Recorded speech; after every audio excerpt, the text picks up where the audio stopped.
There's one short sutta that occurs in the Anguttara Nikaya, which has always made a very deep impression on me.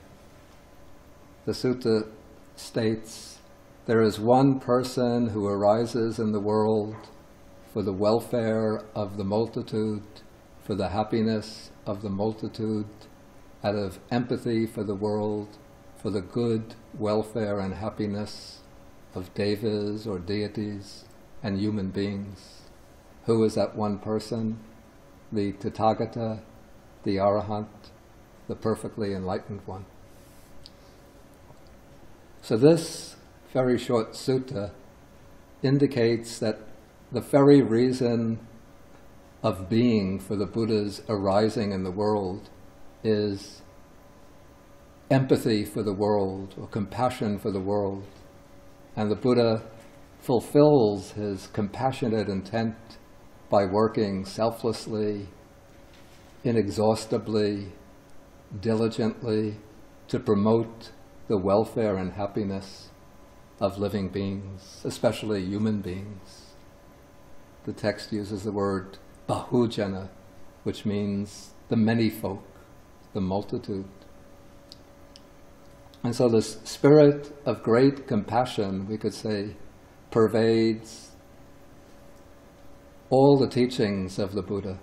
And all of the teachings of the Buddha are in some way directed to fulfilling the good wishes, the wholesome wishes of sentient beings, and leading them to deeper levels of, first to perform wholesome deeds that will lift them up from the trap of bondage and suffering, and then to encourage them in practicing the Dhamma to ever wider and ever deeper layers until they fulfill their ultimate good. And so in the early Buddhist teachings, this great compassion of the Buddha becomes expressed, manifested in his ethical teachings, which encourage us to give up all types of actions which inflict harm and suffering on others, to engage in wholesome actions which will promote the well-being and happiness of others, and to purify our own minds through the development of meditation, mindfulness, concentration, and wisdom.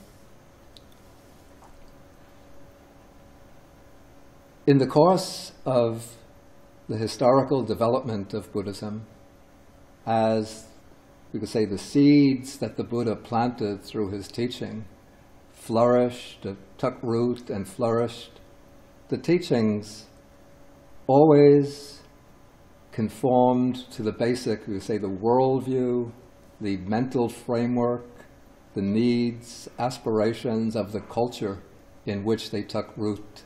Not only the culture, but even the very historical period in which they took root. As Buddhism developed in India, as it evolved, there came what I would call a sustained attempt to inquire into what